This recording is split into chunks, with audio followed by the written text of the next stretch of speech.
John zaps back to the quietest point in the fridge's impressively storied timeline that he can pinpoint, which is on the land of tombs in Krypton, T-minus about a half hour before his final battle against every dude they all had to fight to get the hell out of Dodge. As the name of the land would imply, the planet's surface is covered in tombs, each an ancient skyscraper piercing the brilliant, gaseous thunderclouds above. But there's only one tomb he's come for, a simple household refrigerator just like the one he grew up with. He pops into cannon at one end of a rooftop, up so high that the chemical storm coursing through the atmosphere sets his hair on edge. At the other end of the roof are Dirk and Dave, doing something he never thought he'd see. They're hugging. Not just regular, non-committal hugging, they're empathetically hugging the shit out of each other. Dave's face is buried in Dirk's side, and Dirk's got both arms around him in a way that looks like he's never actually hugged another human being before. Sensing that this is probably something he shouldn't be seeing, he tiptoes towards Gamzee's would-be sarcophagus as carefully and quietly as he can, and places his hand just above the thick aluminum hull. The moment John's palms hit the fridge, Dirk turns to look at him. His head only moves an inch. Slowly, he lowers one eyebrow and returns to his poignant and deeply personal business with Dave, as if he hasn't observed anything worth acknowledging at all. Which, John supposes, is for the best? He isn't trying to mess up the timeline any more than he needs to. He's only here to steal a refrigerator that has recently been used to entomb a clown. He has enough on his plate with this idiotic heist as it is. Anyway, he decides to mind his own damn business and get the fridge back to Earth-C. He zaps himself and the fridge back to the same picnic grounds he departed from, while cleverly leaving the chains wrapping the fridge behind on low-tack. So, I'm back. Everyone get ready for this fucking guy, I guess. With the same delicacy that he'd used to touch a toilet bowl in a public bathroom, he grabs the handle of the fridge and pulls. Gamzee pops out immediately, sweating, gasping for breath, and smelling like socks that have been worn continuously for 2 weeks straight. John rears back and pinches his nose shut. Calliope shoots John a sharp look, like a stern teacher would. Honk! Honk! Honk! Oh, poor thing. It's all right now. You're all right. Take a moment to catch your breath, Mr. Clown. You'll be just fine. Honk!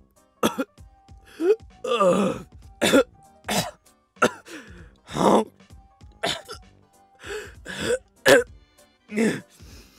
Honk!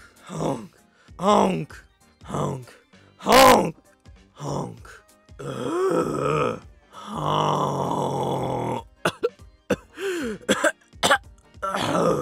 Honk! Honk! Honk! Honk! Honk! Boo! Honk! Boo! Honk! Honk! Wow! Oh, dear. What is it, sir? Tell us what pains you. Let it all out, friend. We are here for you. I've been a bitch-ass naughty motherfucker. Calliope nods knowingly and pats him on the back. I up and done some motherfuckers raw. Those motherfuckers most of all who I called as my friends. I put the straight up fucking harshness at them, and it wasn't motherfucking nice of me. Not one bit. And now I'm all at an emotional place from sweating my hard time in the hunger trunk. A fate to which I surely got my deserved on for. And it gave me all time to rethink my lot and get considering to what a ripe pile of the nastiest garbage I've been my whole motherfucking life. And I got my epiphany going in there. Like all motherfucking bathed in the righteous epiphanies, yo. Pretty much balls out immersed in the emotion breakthroughs, my good ninjas. And I came to getting some of my realizations downright fucking locked. Locked tighter than I was like a bitch in that fridge.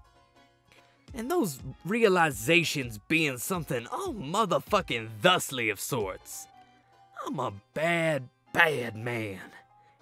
And I'm here to fucking redeem my motherfucking self. Honk. Calliope, eyes closed, continues with her sympathetic gestures. She pats him on the back, nods very slowly, issues an now and then. Only while he is distracted by his own sobs does she steal a glance at her phone, tipping the fact that she too wouldn't mind if his redemptive soliloquy could hurry itself along. These redemptive fucking eureka thunderclaps all banging at my think pan. Getting me to go all like, boo-hoo, I'm bad. What I'm saying about is the raw shit I did got some explanations to make you see the truth. The truth that my motherfucking gnarliness had a motherfucking tent full of root causes you gotta indulge me at. Listen up, boys and hoes, cause here comes a bunch of noises that's morally fucking mitigating as shit. Honk. Oh, Jesus. Shush. I've been all like abused and stuff, homies. As a child, I got motherfucking neglected on by a stern old fatherly goat. I was a disappointment on him, and can't say as I blame him for abandoning the shit out of this useless kid. I would've motherfucking done the same shit at me if I was a big cruel goat. So that explains, like, pretty sure most of my crimes in a way that makes a motherfucker wanna take his forgiveness out for a fucking spin. There's other reasons to consider, like, shit that makes this redemption arc fucking tight like an uncracked elixir. Like, how's my purple blood meant I got the culture pressures put on me to be a salty damn jester for life? What about that hand the Messiah's dealt me, my bitches? A motherfucker's gonna envy that shit like a wicked card rash. So how can I full and truly fucking get blamed on for when it comes to a little bit of subjugulation I got culturally hornswoggled up to doing? And also tragically goat abused, which needs to make you shed a tear for this motherfucker. Lest you wanna be as atrocious as me. And such is why I'm grabbing a hold of my repentance as firm and serious as I would a whore's titty. My redemption arc is truly the dankness. I mean it hard and I'm gonna sincere at it like one sad and sorry bad boy motherfucker. From this day forward, I plan to get my pledge on to be a changed clown. Truly a new ass motherfucker thanks to my new friends. Bravo! Fuck yeah. While John's two friends are busy hugging it out with arguably the worst person he has ever met in his life, he tiptoes a few yards away from the group and slips his phone out of his pocket. There's only one person in the universe who can truly understand what John's going through right now. Hey Trezzy, you around? What do you want? You wouldn't believe what's happening just behind me right now. I probably would. No you won't. Check it out. John discreetly holds his phone over his shoulder and takes a Snapchat of Gamzee sobbing in Calliope's arms. Roxy is beside them, nodding along solemnly. Holy shit! I know, right? He's crying like a little wiggler. Go over and give him a kick in the codpiece for me. I can't. John, I'm asking you to do a simple favor for an old and dear friend. Do not be difficult. I don't think that would go over well. Everybody's taking this all weirdly seriously. Apparently we're gonna let him have a redemption arc.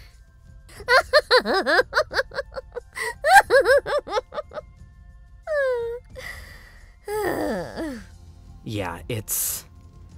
Well, what is there to even say? It's literally the dumbest fucking idea I ever heard. But what can you do?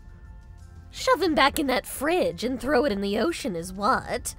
Pretty much. Why are you idiots even bothering with this fool again? Don't ask me. This is a Calliope thing.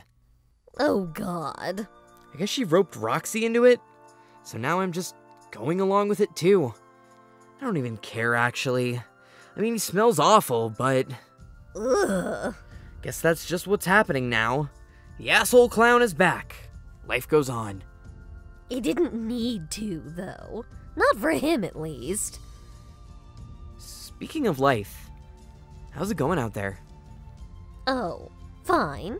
Pretty boring, flying around and stuff. You know how it is, the search continues. Any sign of her yet? You've been gone, like, a really long time, you know? I'm sure you see it that way. From my point of view, it's a little different. Anyway, no turning back now. Yeah, I know. Everybody misses you, though. Probably even... Gamzee. Ugh. Well, that settles it. I must never return. Sorry, Egbert. I never should have told you about his shitty redemption arc. I blew it. Yup. Anyway, gotta go. Next time we speak, you owe me a report of exactly one punch in the clown dick. Bye, dork. Smiling, he pockets his phone and heads back to the Gamzee pity party. Gamzee's sobbing so performatively that many Carpathian civilians have stopped to watch. By the looks on their faces, not a single one of them has ever been exposed to such clown grief. Pulled away from Calliope's embrace, he's now addressing the gathering crowd about the importance of genuine repentance. Calliope comes to stand with John, her hands folded behind her back and her expression peaceful. Thank you for this, John. You're welcome? Something feels different, but he can't put his finger on it.